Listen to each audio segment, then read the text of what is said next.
Hello everyone, आज हम exercise 6.1 के आगे के क्वेश्चंस करते हैं।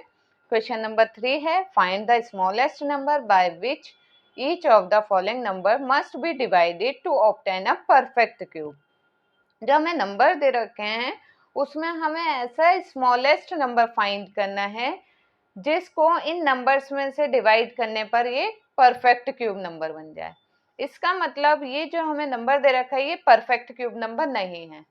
हमें फाइंड करना है कि ऐसा नंबर जो इसमें से डिवाइड करेंगे तो ये एक परफेक्ट क्यूब नंबर बन जाए। तो इसके लिए हम पहले इसके फैक्टर्स बना लेते हैं 81 के। 81 किससे जाएगा 3 से, कितने पर 3 2 ज़ा 6, 3 7 ज़ा 21, फिर 3 से चला जाएगा 3 9 ज़ा 27, फिर 3 से जाएगा 3 3 ज़ा 9 एंड लास्ट में 3 1 ज़ा 3। तो 81 के फैक्टर्स आ गए हमारे पास 3 मल्टीप्लाई 3 मल्टीप्लाई 3 मल्टीप्लाई 3। अब देखिए परफेक्ट क्यूब होने के लिए 3 के ग्रुप्स में होना चाहिए, ठीक है। ये जो पेयर है 3 के मल्टीपल्स में होना चाहिए। अब ये देखिए ये तो है 3 के ग्रुप में, लेकिन ये 3 नहीं है। अगर इस 3 को यहाँ से हटा दें हम तो ये एक परफेक्ट क्यूब नंबर बन जाएगा, क्योंकि ये एक एक्स्ट्रा है। तो इसको हम अगर डिवाइड कर दें यहाँ से, इस 3 को यहाँ से हटा दें, 3 को डिवाइड कर दें तो ये एक परफेक्ट क्यूब नंबर बन जाएगा, क्योंकि जो नंबर्स बचेंगे वो 3 के ग्रुप में आ जाएंगे। तो हम 3 को 81 में से डिवाइड कर देंगे। हम लिख देंगे हेयर 3 डज नॉट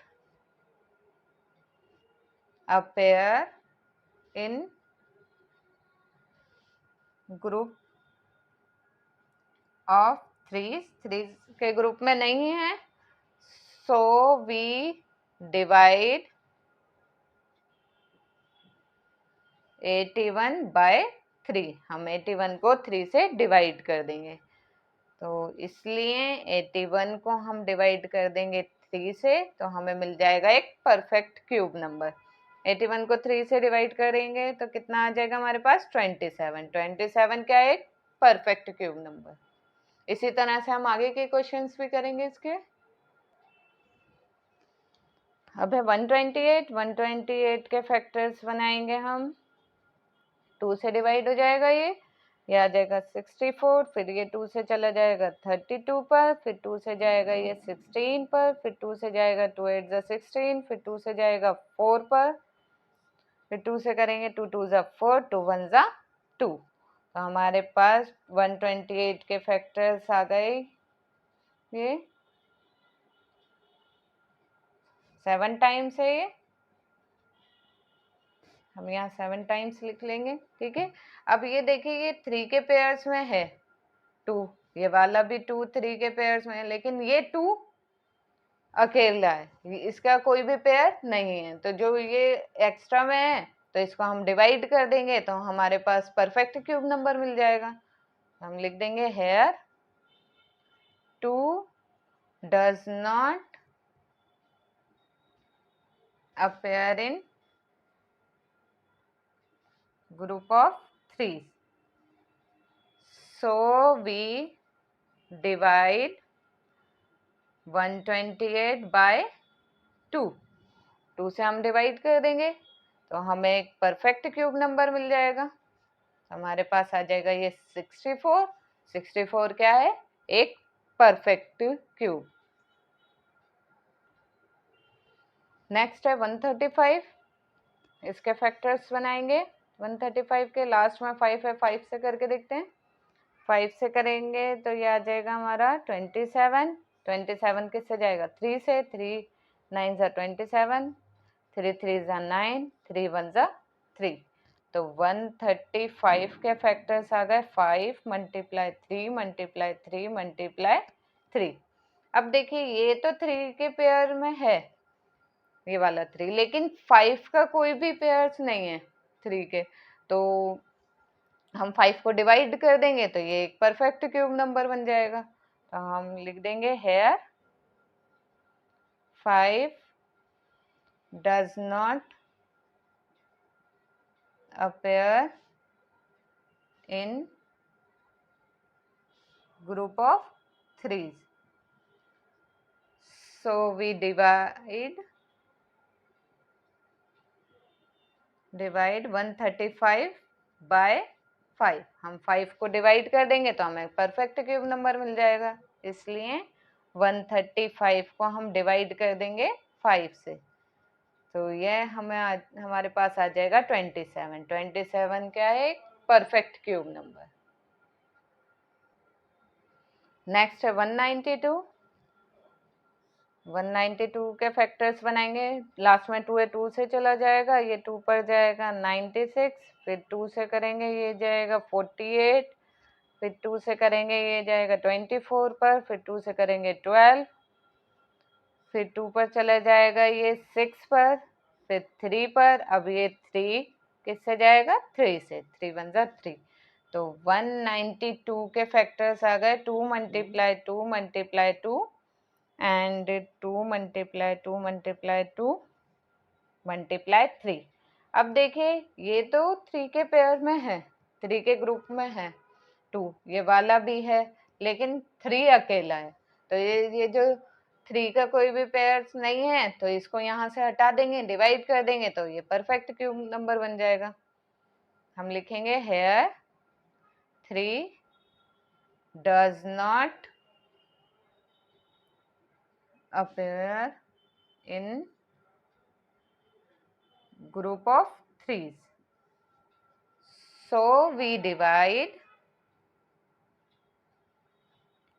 192 by 3. हम 3 से डिवाइड करेंगे तो परफेक्ट क्यूब नंबर मिल जाएगा, इसलिए 192 को हम डिवाइड कर देंगे 3 से, तो ये आ जाएगा हमारा 64. 64 एक परफेक्ट क्यूब नंबर है.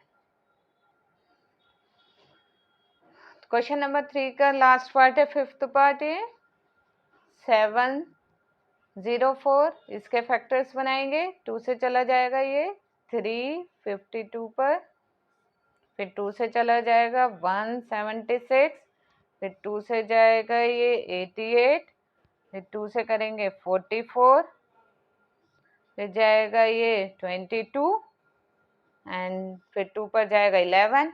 11 किस पे जाता है? बस 11 पर ही, तो 11 1 जा 11. तो 704 के फैक्टर्स आ गए 2 multiply 2 multiply 2 and 2 multiply 2 multiply 2 multiply 11.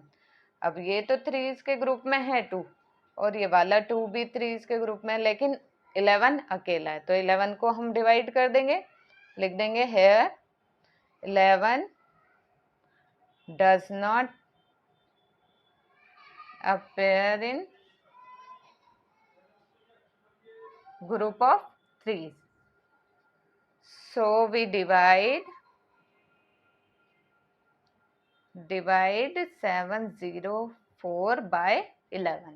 तो हमें परफेक्ट क्यूब मिल जाएगा, इसलिए हम 704 को डिवाइड कर देंगे 11 से, तो हमारा आंसर आ जाएगा ये 64, और 64 एक परफेक्ट क्यूब नंबर है.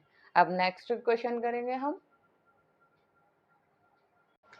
क्वेश्चन नंबर 4 है, Parikshit make a cuboid of a plasticine of sides 5 cm, 2 cm and 5 cm. How many such cuboids will he need to form a cube? Parikshit ने क्यूबॉइड बनाया है 5 सेंटीमीटर, 2 सेंटीमीटर और 5 centimetre का. ठीक है, उसके हमें लेंथ, ब्रेथ और हाइट दे रखी है.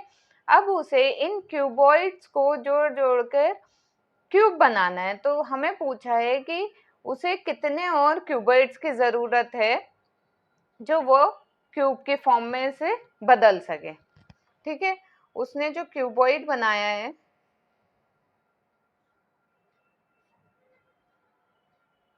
जिसके हमें लेंथ, ब्रेथ और हाइट एक 5 सेंटीमीटर दे रखी है, ये भी 5 दे रखी है, ये 2 सेंटीमीटर दे रखी है. इसमें से और क्यूब्स कितने जोड़ने हैं जो ये एक पूरा, कितने और क्यूबॉइड जोड़ने हैं जो ये एक पूरा क्यूब के फॉर्म में आ जाए. ठीक है, उसे और कितने जोड़ने होंगे आगे, और कितने उसे क्यूबॉइड की जरूरत है जो एक क्यूब की फॉर्म बन जाए. अब देखिए इसका वॉल्यूम क्या होता है? लेंथ ब्रेथ इनटू हाइट, यही होता है। लेकिन क्यूब बनाने के लिए क्या होता है? क्यूब का वॉल्यूम साइड मल्टीप्लाई साइड, मतलब साइड का क्यूब, यही होता है इसका वॉल्यूम। इसका मतलब वॉल्यूम ऑफ क्यूबॉइड कितना है हमारे पास? Length breadth into height, 5 centimetre multiply 2 centimetre मतलब 5 हाइट मतलब 5 सेंटीमीटर। ठीक है, ये दे रखा है। अगर हमें इसे क्यूब की फॉर्म में लाना है तो ये तीनों साइड सेम होनी चाहिए, मतलब इसका क्यूब बनना चाहिए, 3 के फैक्टर्स में होना चाहिए। अब देखिए ये 3 के ग्रुप में 5 है, 5 तो नहीं है, 3 के ग्रुप में 2 है, 2 भी नहीं है। तो हमसे यही तो पूछा गया है कि उसे कितने और क्यूबॉइड की जरूरत है। तो जितने हम इसमें और मल्टीप्लाई करेंगे हमें उतने ही क्यूबॉइड्स की और जरूरत होगी। अब देखिए इसमें 5 2 टाइम्स है, अगर यहाँ पर हम एक और 5 को मल्टीप्लाई कर दें तो 5 3 के ग्रुप में आ जाएगा, और 2 एक बार है, 2 को 2 बार और मल्टीप्लाई कर दें तो वो 2 के 3 का ग्रुप बन जाएगा। तो हम यही करेंगे, हम लिख देंगे since factor of 5 and 2 both are not in group of threes, threes के ग्रुप में नहीं है 5 and 2। हमें क्यूब बनाना है तो ये 5 और 2 थ्रीज के ग्रुप में होना चाहिए। तो इसलिए सो द नंबर्स, जो ये हमें नंबर्स दे रखे हैं, नंबर्स मस्ट बी